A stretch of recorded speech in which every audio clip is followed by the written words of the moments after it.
തിരിഞ്ഞിറങ്ങി നമ്മൾ പറയുമ്പോൾ ശനിയെ ശുഭഗ്രഹമാക്കിയാണ് കൊണ്ട് വെക്കാനൊക്കെ. മനസ്സിലല്ലേ? ശനിയുടെ ഒന്നും അനുഗ്രഹമില്ലെങ്കിൽ ഈ ശുക്രൻ മഹാവൃത്തികളിലേക്കും മഹാദ്രോഹത്തിലേക്കും. അപ്പോൾ അവർ പാടുകയും പറയുകയൊക്കെ ചെയ്താൽ പോലും സൂക്ഷ്മമായി നിൽക്കുമ്പോൾ നോക്കുമ്പോൾ ശുക്രൻ അനുഗ്രഹിക്കുന്നവർക്ക് ആസുരികത വളരെ കൂടുതലാണ്. വലിയ സയൻറ്റിസ്റ്റുകളൊക്കെ ഉണ്ട്, അവർക്ക് ഈ ഒരു വശവും നോട്ടമില്ല അങ്ങോട്ടുമില്ല, ഇവരിതിനിടയ്ക്ക് കിടന്ന് കളിക്കും. പക്ഷെ അതിൽ അതീവ സൂക്ഷ്മത കാണും.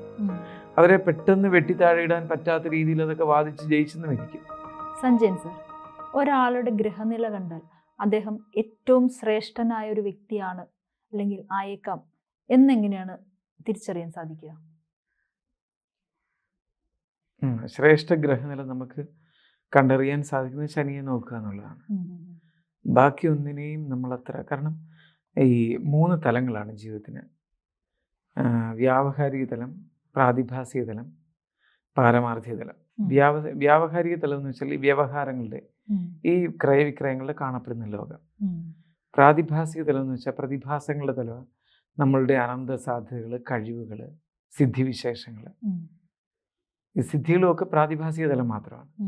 ഇതെല്ലാം വരും. നമ്മളുടെ കലകൾ, കണ്ടുപിടുത്തങ്ങൾ, നമ്മളുടെ എല്ലാ വൈഭവങ്ങളും, ബാഹ്യ വൈഭവങ്ങളെല്ലാം മാഞ്ഞു വന്ന് നിന്നു എന്നൊക്കെ പറഞ്ഞാലും, അല്ല ഇപ്പോൾ റിമോട്ട് കണ്ടുപിടിച്ചു, ഇതെല്ലാം ഈ പ്രാതിഭാസിക തലത്തിലാണ് വരുന്നത്.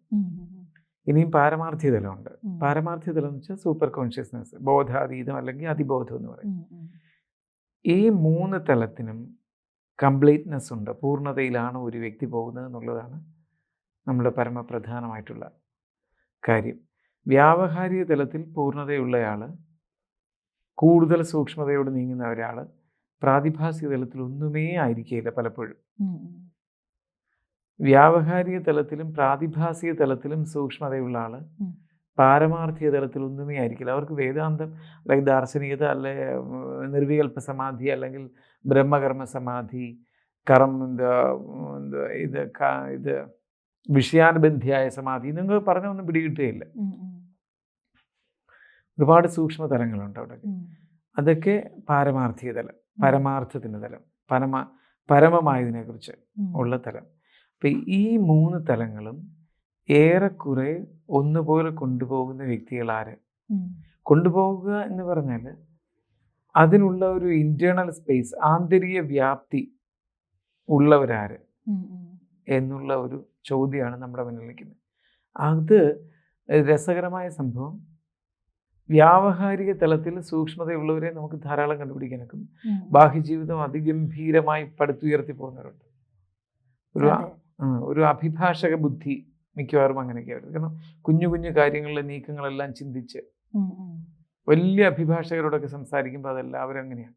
നമ്മൾ വരാവുന്ന എല്ലാ പാളിച്ചകളും കണ്ടെത്തി ഇങ്ങനെ പോകും. അത് വ്യാവഹാരിക ബുദ്ധിയാണ്. പക്ഷേ പലപ്പോഴും അവർക്ക് പ്രാതിഭാസിക തലത്തിൽ യാതൊന്നും കാണണമെന്നില്ല. അപ്പോൾ അത് മറ്റൊരു ലോകം. ഇപ്പോൾ പ്രാതിഭാസിക തലത്തിലും വ്യാവഹാരിക തലത്തിൽ, ഇപ്പോൾ പാരമാർത്ഥിക തലത്തിൽ വളരെ അത്യുന്നതരായിരിക്കുന്ന ആൾ വ്യാവഹാരിക തലത്തിലും പ്രാതിഭാസിക തലത്തിലും ഒന്നും ആവാതിരിക്കുന്നവരുണ്ട്. ബോധാതീതത്തിൻ്റെ ആഴമേറിയ കാര്യങ്ങളായിരിക്കും അവർക്കെല്ലാം. പക്ഷെ അവർക്ക് വ്യാവഹാരിക ജീവിതം വളരെ പരാജയമായിരിക്കും. കുടുംബജീവിതം അല്ലെല്ലാം.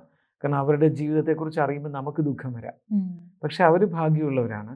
അവർക്ക് പാരമാർത്ഥിക ബോധം ഉള്ളതിനാൽ അവർക്ക് ഈ ദുഃഖം വരില്ല. അവർ ഹാപ്പിയാണ്, അൺകംഫർട്ടബിൾ ആയിരിക്കും എന്നുള്ളതേ ഉള്ളൂ. പക്ഷെ കേൾക്കുന്ന മറ്റുള്ളവർക്ക് ദുഃഖം ഉണ്ടായേക്കാം. അതുകൊണ്ടാണ് ഋഷികളെല്ലാം ഈ പാരമാർത്ഥിക തലത്തിന് വലിയ പ്രാധാന്യം കൊടുത്ത് പറയുന്നതല്ല. എപ്പോഴും നമ്മൾ എന്തെല്ലാം ഇല്ലെങ്കിലും ഉണ്ടെങ്കിലും നമ്മൾ ആന്തരികമായി ഉണ്ടായിരിക്കുന്ന ഒരു പരമാനന്ദം, അല്ലെങ്കിൽ ആ ഒരു തലത്തിനെക്കുറിച്ച്, ആ ഒരു ആന്തരിക വ്യാപ്തി, അല്ലെങ്കിൽ ഒരു ആന്തരിക വിശ്രാന്തി എന്നൊക്കെ എളുപ്പം പറയാം. വിശദീകരണങ്ങൾ ഒത്തിരി ഉണ്ട്. അതുകൊണ്ടാണ് പാരമാർത്ഥിക തലത്തിന് നമ്മൾ കൂട്ടുപിടിക്കുന്നത്. അപ്പം ഈ വ്യാവഹാരികവും പ്രാതിഭാസികവും പാരമാർത്ഥികവുമായിരിക്കുന്നതെല്ലാം ഒന്നുപോലെ ആർക്ക് കൊണ്ടുപോകാൻ സാധിക്കുന്നു? ഇപ്പം ശ്രീകൃഷ്ണനെ നമ്മൾ നോക്കുമ്പോൾ ഇങ്ങനെയാണ് തോന്നി. ശ്രീകൃഷ്ണന്റെ പൂർണ്ണത ഏതാണ്? നമ്മൾ മഹാഭാരതം നോക്കുമ്പോൾ ഒരാൾ മാത്രമേ ഉള്ളൂ പൂർണ്ണൻ, ശ്രീകൃഷ്ണൻ മാത്രം. ഇപ്പം യോഗേശ്വരനായിരിക്കുന്നു എന്ന് പറയും. ഇതിനവർ വരുന്ന പ്രശ്നം, ഈ ചെറുക്കണ് വ്യാവഹാരിക ജീവിതവും ഇല്ല, വ്യാവഹാരിക തലവും പോയി കിടക്കുകയാണ്. പാരമാർത്ഥിക തലം എന്തെന്ന് പോലും അറിയില്ല. പക്ഷെ പ്രാതിഭാസിക തലത്തിൽ, കഴിവിൻ്റെ തലത്തിൽ വലിയ കലാകാരും ഒക്കെ കാണും. അത് വലിയ സയൻറ്റിസ്റ്റുകളൊക്കെ ഉണ്ട്. അവർക്ക് ഈ ഒരു വശവും നോട്ടമില്ല, അങ്ങോട്ടും ഇല്ല. ഇവരിതിനിടയ്ക്ക് കിടന്ന് കളിക്കും. പക്ഷെ അതിൽ അതീവ സൂക്ഷ്മത കാണും. അവരെ പെട്ടെന്ന് വെട്ടി താഴെ ഇടാൻ പറ്റാത്ത രീതിയിൽ അതൊക്കെ വാദിച്ച് ജയിച്ചെന്ന് വരിക്കും. ആയിരിക്കും. അപ്പോൾ പ്രതിഭാധനര് എന്ന് പറയുന്നത്, ഇപ്പം നമ്മൾ ഈ 3 തലങ്ങളും ഒത്തുപോകണം. ഇതിനൊത്തുപോകണമെങ്കിൽ പല ഗ്രഹങ്ങളുടെ അനുഗ്രഹം ഒരുപാടായിട്ടുണ്ടായിരിക്കണം. അതിൽ എല്ലാത്തിനും അടിസ്ഥാനമായിട്ട് നമ്മൾ കാണുന്ന ശനിയുടെ അനുഗ്രഹം എത്രമാത്രം ഗ്രഹനിലയിലുണ്ട് എന്ന് നോക്കുക എന്നുള്ളതാണ്. ശനി അനുഗ്രഹിച്ചുകൊണ്ട് ഏറ്റവും കൂടുതൽ നിൽക്കുന്നത് 9-ൽ നിൽക്കുമ്പോഴാണ്. അപ്പോൾ എന്നിട്ട് ശനിയുടെ ബലമൊക്കെ നമ്മൾ ചിന്തിക്കണം. അതങ്ങനെ നമ്മൾ പറയുമ്പോൾ ഒരു ക്ലാസ്സായി മാറും. അതല്ല 9-ലെ ശനി. പിന്നെ ശനി പല രാശികളിലും ബലമായിട്ട് നിൽക്കും. 4-ൽ ശനി നിന്നാൽ ചില ദോഷഫലങ്ങളൊക്കെ പലപ്പോഴും പറയുമെങ്കിൽ പോലും 4-ൽ ശനി നിൽക്കുന്നവരുടെ എല്ലാ ഗ്രഹനിലകളും നോക്കിയിട്ട് സാഹസികതയുടെ പരമകോടിയിലേക്ക് പോവാം. ഇനി എന്തെന്ന് അറിയാനുള്ള ഒരു വലിയ ശ്രമം അവർ നടത്തിക്കൊണ്ടിരിക്കും. ആ ശനിക്ക് ബലവും കൂടി ഉണ്ടെങ്കിൽ അവർ ശോഭിക്കുന്നതായിട്ടാണ് കാണുന്നത്. സാറ് ഇത് പറഞ്ഞപ്പോഴാണ് എനിക്കൊരു കാര്യം ഓർമ്മ വന്നത്. ഈ പലപ്പോഴും കലാപരമായി ഒരുപാട് ഉയർന്നു നിൽക്കുന്ന ആളുകൾക്ക് ചില വീക്ക്നെസ്സുകൾ ഉണ്ടായിട്ടുള്ളതായിട്ട് കാണാറുണ്ട്. അത് ചിലപ്പം മദ്യപാനമായിരിക്കാം, അല്ലെങ്കിൽ അങ്ങനെ ചില ദുശീലങ്ങൾ. അതെന്തുകൊണ്ടാണ്? അവർ മുമ്പേ നമ്മൾ പറഞ്ഞ ഈ പ്രാതിഭാസിക തലത്തിൽ മാത്രം നിൽക്കുന്നവരാണ്. വ്യാവഹാരിക തലത്തിൽ നിൽക്കുന്നവരായിരിക്കും. കാരണം അവർ ഇഷ്ടംപോലെ കാശൊക്കെ ഉണ്ടാക്കി നിൽക്കുന്നെങ്കിൽ വ്യാവഹാരിക ജീവിതവും ഭദ്രം. കാരണം ഈ കുടുംബ ബന്ധങ്ങളൊക്കെ സൂക്ഷിക്കുന്നു. ഇത്രയും കയ്യിലിരിപ്പൊക്കെ ആണെങ്കിൽ പോലും പലപ്പോഴും കുടുംബ ബന്ധങ്ങളൊക്കെ ഭദ്രം. വാഹനം, ആർഭാടം, ആഡംബരം, ധനം, അപ്പോൾ വ്യാവഹാരിക ഭദ്രതയുണ്ട്. ചിലർക്ക് അതുമില്ല. പ്രാതിഭാസിക തലത്തിൽ അസാധാരണമായ കഴിവുകളോടുകൂടി നീങ്ങും. പക്ഷെ ഈ പാരമാർത്ഥിക തലത്തിൽ പോകത്തിലെ വ്യാവഹാരിക ജീവിതവും നശിച്ചതായിരിക്കും. ഒന്നുമില്ല, അതൊക്കെ പോയി കളയും. ഇത് അവിടെ നമ്മൾ നോക്കുമ്പം പ്രാതിഭാസിക തലത്തിൻ്റെ സൂക്ഷ്മതയിലൂടെ നീങ്ങുന്ന ആള് ശുക്രൻ വല്ലാതെ നിൽക്കുന്നുവെങ്കിൽ, നമ്മൾ കഴിഞ്ഞ പഴയ എപ്പിസോഡുകളിൽ പറഞ്ഞിരുന്നു ശുക്രൻ ഒരു ഭൗതികവാദിയാണ്.